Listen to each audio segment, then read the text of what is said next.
Welcome back to Alice Walker's The Flowers.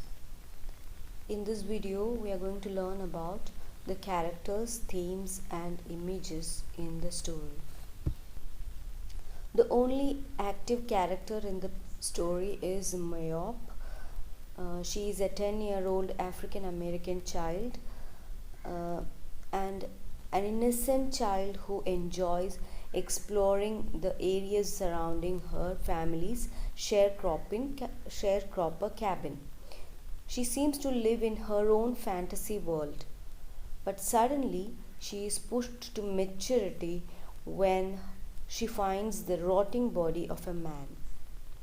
The name Myop likely derives from the Greek word myopia, which means nearsightedness.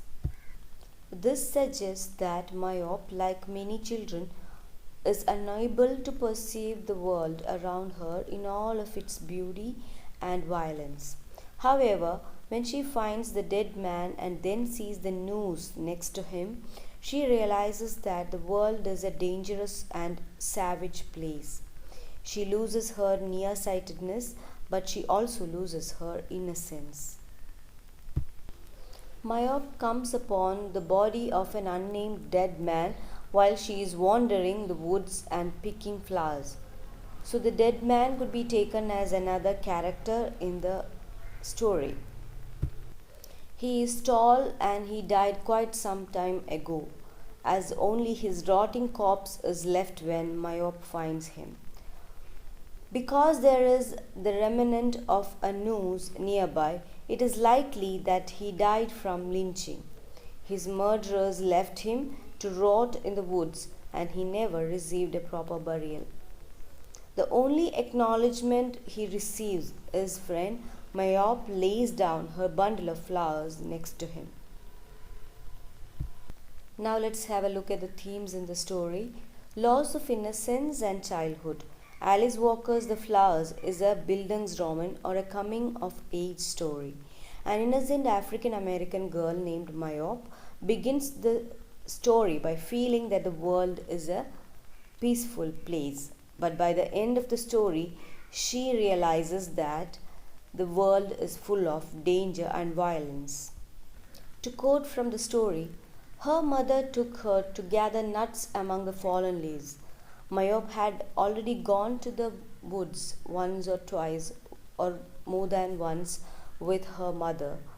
But at that time she was under the protection of her mother and now she explores alone.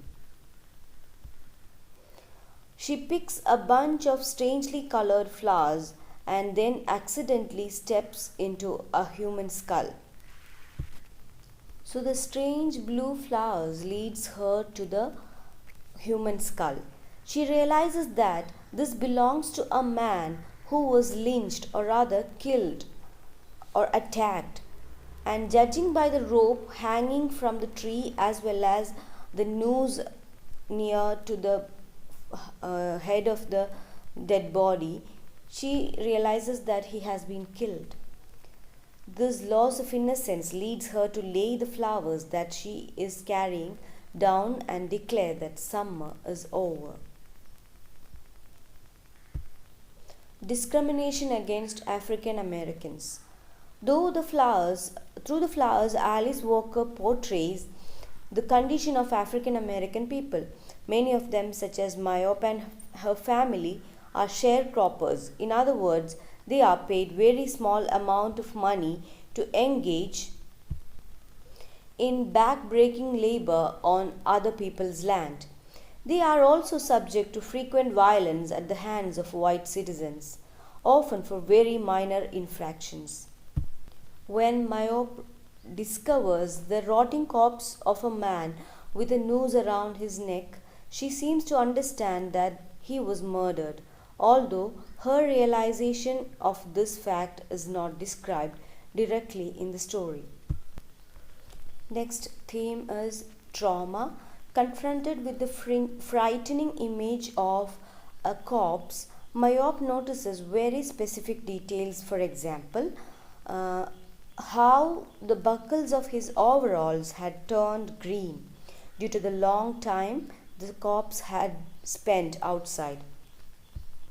Immediately preceding her discovery of the corpse, Mayop makes a dreamlike discovery of a bunch of strangely colored flowers. This hyperfocus on detail and the unearthly discovery of the flowers suggests a break with reality. Later, the reason for this is revealed when Mayop finds the dead man. The stark confrontation with death has traumatized a young child confronted with a totally new perspective on the world and herself. So we have to note that we have a lot of flowers, plants, etc. described in the story, but the blue flowers with velvety edges, which is strange and unusual, actually is significant because it is just taking her towards the unusual discovery of the corpse itself. Now let's move on to the symbols in the story. The most important symbol is the flowers themselves. Flowers, which are mentioned often in the story, are symbolic of Mayop's innocence. She is just 10 years old, and at the beginning of the story, she is still a careless child who likes running in the woods, playing in the yard, and singing songs.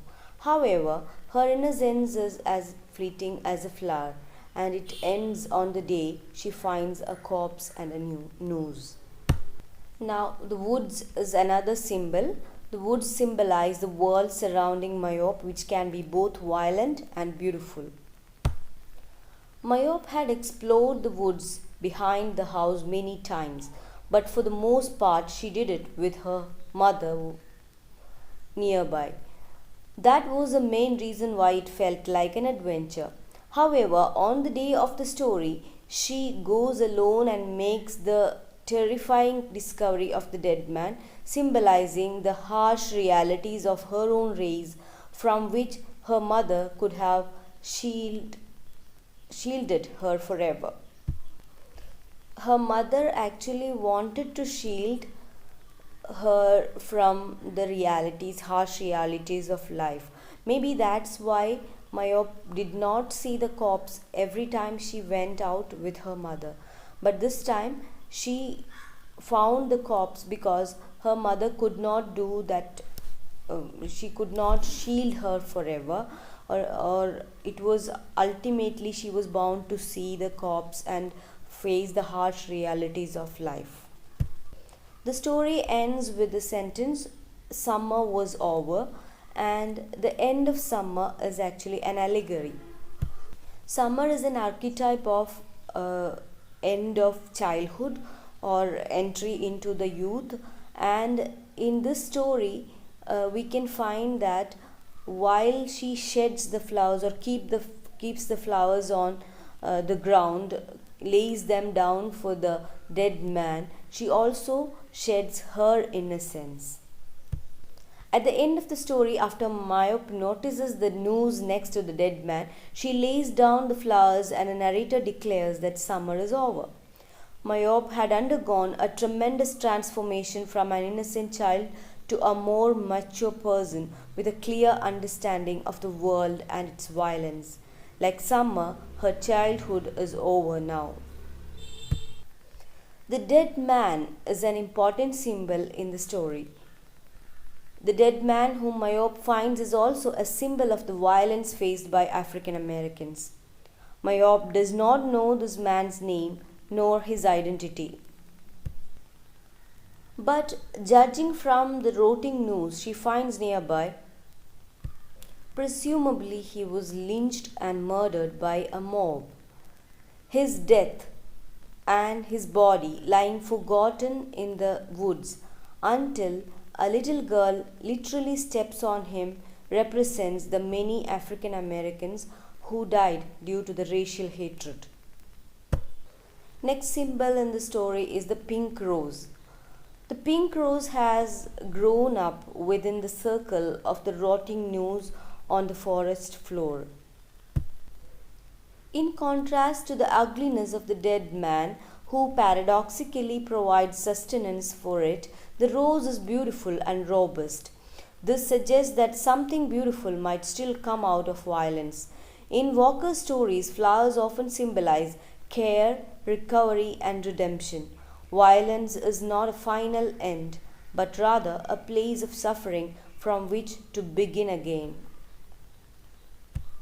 Mayop lays down the pink rose also on the corpse because maybe that pink rose actually represents a unity, represents a kind of identification with that person who died, and also it represents hope for a kind of redemption. Another symbol in the story is the noose. The noose is a symbol of violence and often punishment or injustice towards the weak. It also symbolizes power. It is the culmination of all violence. When human life becomes insignificant before another human being, all innocence is marred. Mayop suddenly grows up and tries to do justice to him by placing the flowers there.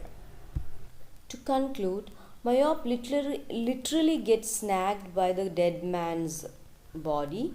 She steps on his decaying face, lodging her foot in it. As if this were not gruesome enough, she notices his teeth have been all broken and his dead head is separated from his body. Nearby, she finds a noose, most probably the tool used to kill the man. The encounter with the violence inherent in the world ultimately makes her grow up, but we can assume that she chooses to value human dignity. Thank you for watching.